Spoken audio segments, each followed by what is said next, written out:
लाल किले bomb blast में Shastri park में रहने वाले जुम्मन की भी दर्दनाक मौत हो गई थी। जुम्मन लाल किले परिसर में ई रिक्शा चलाकर अपने परिवार का पालन पोषण करता था।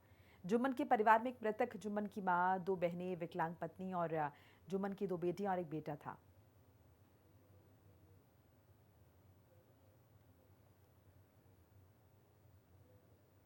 तो कई ऐसे मासूम हैं जो इस धमाके की भेंट चढ़ गए। 10 नवंबर को दिल्ली के लाल किले के पास जो धमाका हुआ उसमें कई मासूमों की जान चली गई। लाल किला बम कांड ने कई घरों के चिराग बुझा दिए थे, कई माओं की गोद उचार दी थी, कई सुहागनों के सिंदूर मिट गया था। मैं इस समय मौजूद हूँ दिल्ली के शास्त्री पार्क में, जहां पर बताया जा रहा है कि जुम्मन नाम का व्यक्ति जो ई रिक्शा चलाने का लाल किले की भी मौत हो गई। फिलहाल जुम्मन का परिवार मेरे साथ मौजूद है। मैं सबसे पहले उनसे बात करना चाहूंगा। आप जुम्मन की कौन है? माँ हूँ। क्या हुआ था, क्या पता चला था आपको? बच्चा मेरा गया था लाल किला में, वहाँ बम ब्लास्ट हो गया, गाड़ी सहित मेरा बच्चा नहीं मिला। फिर मैंने गई थाना 100 नंबर को कॉल किए, फिर वहाँ लाल किले के थाना में गए, वहाँ भी पता नहीं चला। फिर अर्बन गए, अर्बन से पूरा तलाशी किए रात भर। फिर उसके बाद सुबह तलाशी किए, कुछ भी पता नहीं चला। फिर मैंने गए सिलमपुर थाना, तो सिलमपुर थाना वैसे वहाँ से आया, वहाँ से अर्बन से कि एक लाश आई हुई है, 2-4 लाश देख लो, उसी में पहचान कर लो। फिर मैं बच्चे लोग को, बड़ी लड़की को, बहू को, पोते को, सबको भेज दिए कि जाओ देख के आ भाई है कि नहीं। फिर यहाँ रिपोर्ट लेने के लिए मुझे ये लोग छोड़ के चली गई, तो फिर मैं रिपोर्ट के चक्कर में यहीं रह गई थाना में। फिर उसके बाद बड़ी लड़की का फोन आया, कहे मम्मी जल्दी आ जाओ, तुम्हारा ये जुम्मन मिल गया है। फिर मैं रिपोर्ट उपट नहीं ली, मैं भागी गई। मैं जलाल को फोन करी, जलाल ऐसी ऐसी बात है, जलाल जल्दी से आ जा, जुम्मन नहीं रहा, जुम्मन नहीं रहा, मेरा जुम्मन नहीं रहा। मेरी बहू भी खिलाने, छोटे छोटे 3 बच्चे, मैं कैसे जीऊंगी।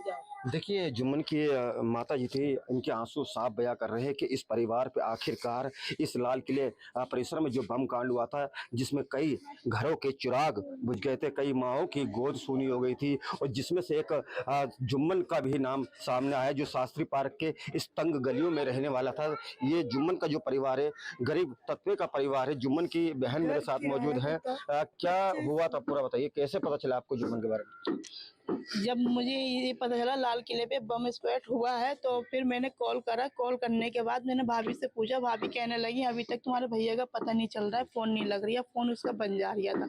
फिर मैं लाल किले पे गई, लाल किले पे भागी भी गई, फिर मैंने पता करा तो पता नहीं चला। फिर मैं पूरी रात अर्बन में की चक्कर काटती रही, जब भी मेरे भाई की पता नहीं चला। जब पता नहीं चला, फिर मैं दोबारा सुबह के टाइम, ये मेरा भाई है, ये है जुम्मन, इसका नाम है जुम्मन, ये मेरा भाई है।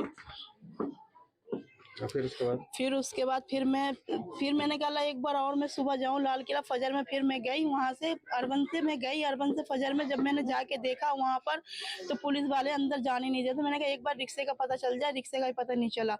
तो फिर जाके उसके बाद हमने वहीं पे खड़े होकर 100 नंबर को कॉल करा। फिर 100 नंबर आए, फिर हमें वहाँ पे चांदनी चौक थाने में गए हम। फिर वहाँ से पुलिस वाले ने जो रिक्शे का नंबर था, हमने रिक्शे का नंबर भी दिया हमने वहाँ पर। रिक्शे का नंबर था 5805 रिक्शे का नंबर था। हमने पुलिस वाले को बताया, पुलिस वाले ने भी जाके वहाँ पे छानबीन करा, उन्होंने हमें बताया नहीं। फिर मैं दोबारा अर्बन गई, अर्बन में फिर पागलों की तरह पूरी फैमिली, हम पागलों की तरह अपने भाई को ढूंढ रहे थे, जब भी हमारे भाई का पता नहीं चला। फिर मैं शास्त्री पार्क आई, शास्त्री पार्क में कंप्लेन करा, हमारा सिलमपुर थाना लगता है, धर्मपुर सिलम शास्त्री पार्क का। फिर हम वहाँ गए, वहाँ से फिर जब इतनी देर में वहाँ से पुलिस वाले का कॉल आया, तो ये एक बार एक डेड बॉडी और आई है, जिस तरह का आप बता रहे, तो यही कपड़ा पहन रखा था, और यही फोटो में जो भी दिखा रही मैं, यही फोटो में कपड़ा पहन रखा था। जब मैं गई तो मैंने इस कपड़े से अपने भाई का पहचाना कि मेरे भाई का ना सर था, ना हाथ था, ना पैर था, मेरे भाई का सिर्फ ये हिस्सा था बस, और कुछ भी नहीं था। सर सिर्फ गोश्त के लोथड़ों में मेरा भाई मिला। सर ये सब बहुत हुआ, गलत हुआ, ये ऐसा नहीं होना चाहिए था, इस तरह से बहुत ऊपर वाला किसी को भी। देखिए, जुम्मन की बहन मेरे साथ मौजूद थी। बता दें आपको, बीते दिनों लाल किले परिसर में कार ब्लास्ट ने लगभग 8 गाड़ियों को अपनी चपेट में ले लिया था, आसपास की कई दुकानों को भी अपनी चपेट में ले लिया था, जिसमें से बताया जा रहा है कई लोगों की जान चली गई थी, जिन्हें नजदीकी अस्पताल में भर्ती कराया गया था और कई लोग इसमें घायल भी हो गए थे। और तस्वीरों में आपको सबसे पहले दिखाना चाहूंगा, यही जुम्मन है जो लाल किले परिसर में जो कार बम कांड जो हुआ था, जिसकी चपेट में ये जुम्मन आ गया था। फिलहाल जुम्मन का परिवार मेरे साथ मौजूद था और जो इनके जो जुम्मन के जो मासूम बच्चे बताए जा रहे हैं, ये उनका बेटा है और 2 बेटियां इनके परिवार में बताई जा रही है। जुम्मन की पहचान जिसने की थी, मैं उनसे ही बात करना चाहूंगा। भाई साहब, सबसे पहले अपना नाम बताइए। जुम्मन आपके ही बैटरी रिक्शा चलाता था? रिक्शा मेरा भतीजा था जी, हाँ। मतलब जुम्मन मेरा भतीजा है। मतलब पता लगा 7 बजे ब्लास्ट हुआ वहाँ पे, तो दोपहर में आता था। एक्चुअली वो आया नहीं, अपनी घरवाली को बोला कि मतलब हम जो है शाम को आ जाएंगे। उसके बाद जब ब्लास्ट हुआ तो कई रिक्शे वाले भाग के आए, बोले पता कर लो। तो घरवाली ने फोन करा, स्विच ऑफ जा रहा था, नया मोबाइल था उसके पास और 1 नंबर उसमें जीपीएस लगा था रिक्शे में। जब मैंने उसे देखा खोल के तो 1 नंबर गेट आ रहा था कि सोचा सुरक्षित होगा। मतलब ये गई बाद में 8 बजे इन्हें ढूंढना चालू करा। उस जगह जाने नहीं दिया जहाँ पे रिक्शा लोकेशन दिखा रहा था, बाकी सब जले हुए थे रिक्शे। फिर उसके बाद डेट मतलब बोला आप वहाँ जाओ, अर्बन जाओ, वहाँ चेक कर लो कहीं पेशेंट आपका वहाँ तो नहीं है। अब पूरी रात खड़े रहे, ये पूरी फैमिली बच्चे खड़े रहे, कोई रिस्पांस नहीं मिला। सुबह हुआ, सुबह के बाद दोपहर हुआ तो डेड बॉडी में बुलाया गया कि यहाँ तो नहीं है जुम्मन नाम का तुम्हारा बंदा, तो वहाँ भी नहीं था। फिर दोबारा 4 बजे यहाँ पे कंप्लेंट दर्ज कराने आए जब शास्त्री पार्क थाने में। उसके बाद वहाँ से फोन आया कि और डेड बॉडी है, इसे पहचान लो आप आके यहाँ पे। जुम्मन की आपने पहचान किस तरीके से, क्या कंडीशन थी उस समय जुम्मन की? कंडीशन, जब घर से इंसान चलता है तो क्या पहन के चलता है, ये बच्चों को पता होता है, ये भाई को पता होता है। तो जो पार्ट्स नहीं मिले तो ऊपर का हिस्सा नहीं था। लड़के ने पूछा पापा, ये बोला कि पापा यही है। उसके भाई ने मुझसे कंफर्म करके कह दिया चाचा जुम्मन की ये डेड बॉडी है। तो क्या कंडीशन थी उस समय जुम्मन की? कंडीशन तो आप जानते हो, कुछ ही पार्ट्स मिले, इतना पार्ट्स मिला है सिर्फ, बस। और हाथ भी नहीं थे, पैर भी नहीं था, सर नहीं था, इतना हिस्सा मिला बस। अच्छा, जैसा कि मैं आपसे कहना चाहूँगा कि सरकार की तरफ से मृतकों को 10 लाख रुपए देने की सहायता देने की बात की गई, जो घायल है उन्हें 5 लाख रुपए देने की बात की गई है और जो कम घायल है उन्हें 2 लाख रुपए देने की बात की है। आपके पास कोई सरकार की तरफ से कोई नामुमकिन आया जो आपकी मदद करने के लिए, आपका पूछने के लिए कुछ?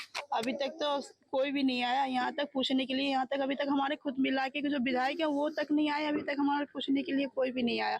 अब बताइए, हमारी भाभी विकलांग है, उनके छोटे छोटे बच्चे हैं, किराए का घर, एक बुढ़ी माँ है, बताइए कैसे इनका होगा? बताइए स्कूल का खर्चा वर्चा सब हर चीज देखना पड़ेगा। बताइए कैसे? अभी विधायक भी नहीं आया, कोई भी सरकार की तरफ से कोई भी नहीं आया अभी फिलहाल तो।